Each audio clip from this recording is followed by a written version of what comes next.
Long before globalization became the catchphrase it is now, Thunderbird School of Global Management was the international business school of choice. In fact, Thunderbird invented the category and remains ranked #1 in the world today.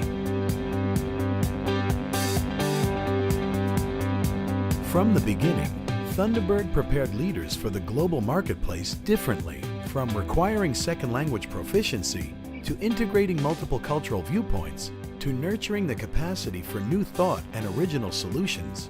Thunderbird has always been about action, about practical, hands-on learning that produces real impact, both on the bottom line and on the world at large. Action is built in, not just to the curriculum and culture at Thunderbird, but the architecture itself. The Thunderbird campus was built with an all-too-urgent purpose in mind, defeating fascism.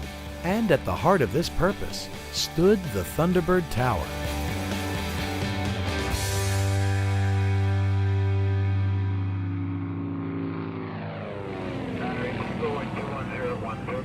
The tower was built in 1941 as the air traffic control tower for the Thunderbird Field, which trained pilots for duty in World War II. From helping train pilots for war to preparing thousands to contribute to global prosperity, the tower remained the center of the campus and became a focal point for the worldwide community of T-Birds. Many business schools have as an objective to improve management or to train better managers or help people succeed professionally. And of course at Thunderbird we do those things too. That everything we do is guided by a belief that at the end of the day, business exists to improve society, to make the world a better place. And that's an idea that runs very deep at Thunderbird, and it has since we were founded. Thunderbird's unique mission attracts a unique kind of business leader, one who is genuinely at home in the world. Our students are a little bit different. They come from very social-minded backgrounds, and what they come here for is to get a better grasp on how to interact with different cultures and work in different situations. Founders of the school understood that the probabilities of success in a global business career improve dramatically if you understand the people you're doing business with, if you can communicate with the people you're doing business with, and if you understand that doing business in Khartoum is probably different than doing business in Kansas. The Thunderbird was an environment where every day there was a new thought, a new discussion, and new possibilities. The campus at that time was literally an Air Force training camp. The dormitories housed 4 to a room, and it was quite an experience to go from Nebraska, where we had, of course, a different environment to that of Thunderbird. It prepared you to expect some change that one would have to make personally, one would have to make from a family perspective to accommodate working overseas.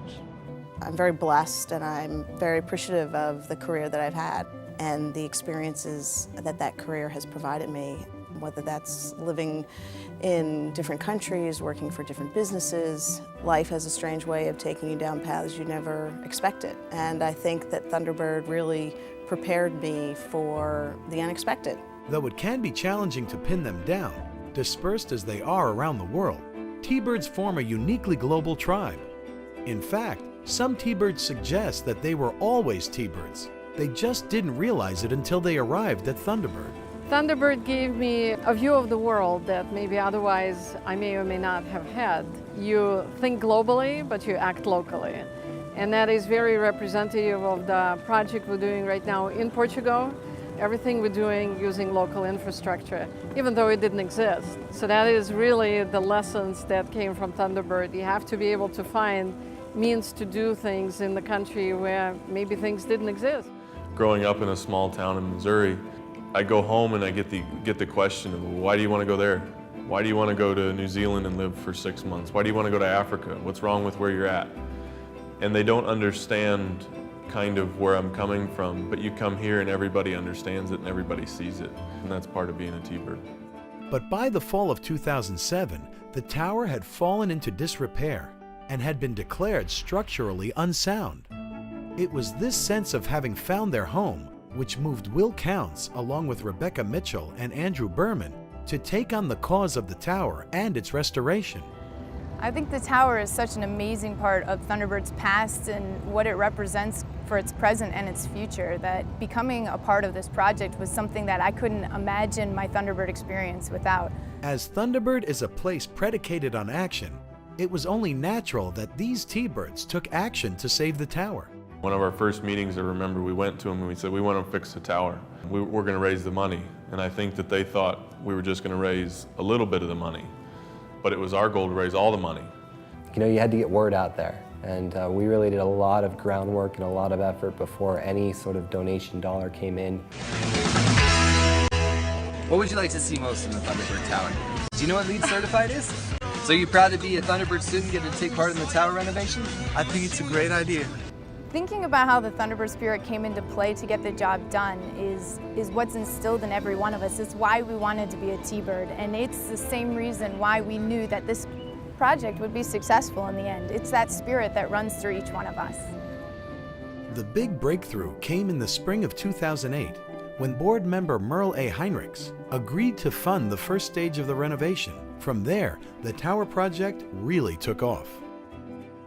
What began as an idea whose urgency struck a few first trimester students became a cause embraced throughout the global Thunderbird community.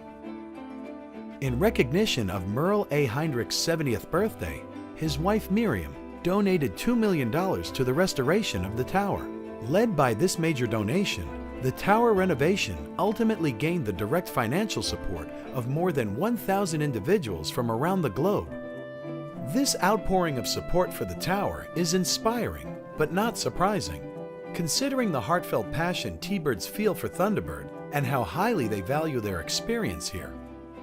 That experience is guided by a rich and diverse faculty that share the same passion. The Thunderbird faculty is a unique group of people. They self-select, just like the students self-select, to participate in our programs, to make the mission of Thunderbird their mission as well. And the notion of a global mindset sort of embodies the nature of the Thunderbird mission. That global mindset extends to campus life at Thunderbird as well, with students from all over the world conversing and participating in activities that reflect this rich exchange of language and culture. Thunderbird is a community. It's the network that allows you to tap into a lot of experience from various countries, and that's what provided me a lot of early ideas on how to start the venture. But the value of Thunderbird extends beyond the educational experience itself to the relationships created here and the opportunities for connections literally around the globe through the Thunderbird network, from Eastern Idaho to Western Europe. Wherever T-Birds may travel in the world, more than likely there's a gathering the first Tuesday of the month where they will be exceedingly well received. In 2011, there were 168 alumni chapters representing every time zone around the globe. You can go to pretty much any city around the world and find a First Tuesday or find a gathering of T-Birds. It really speaks to our ability to walk in and feel right at home with another T-Bird, even though you may never have met and graduated 30 years apart from each other. While still embracing the past, Thunderbird continues to move forward with an essential focus on preparing leaders for global commerce. For Thunderbird, like any other organization, to remain relevant and successful, we're going to have to innovate. We're going to have to reinvent ourselves every year, every decade. We're going to have to do things differently. And yet, as we reinvent ourselves, it is essential that we also remain true to our core beliefs, that there are some things that do not change. In a way, that's what the symbology of this tower represents. Through it all, the Thunderbird Tower has stood as a reminder of Thunderbird's fundamental purpose: to replace the training for war with the education to spur on global prosperity. Thanks to the student-led restoration initiative and powered by the generosity of T-Birds the world over, the tower is once again the vital heart of Thunderbird. I believe that what we have done by rebuilding the tower, saving the tower is to save our history and to save what is truly a beacon of hope, a beacon of light, something that we can all be very, very proud of.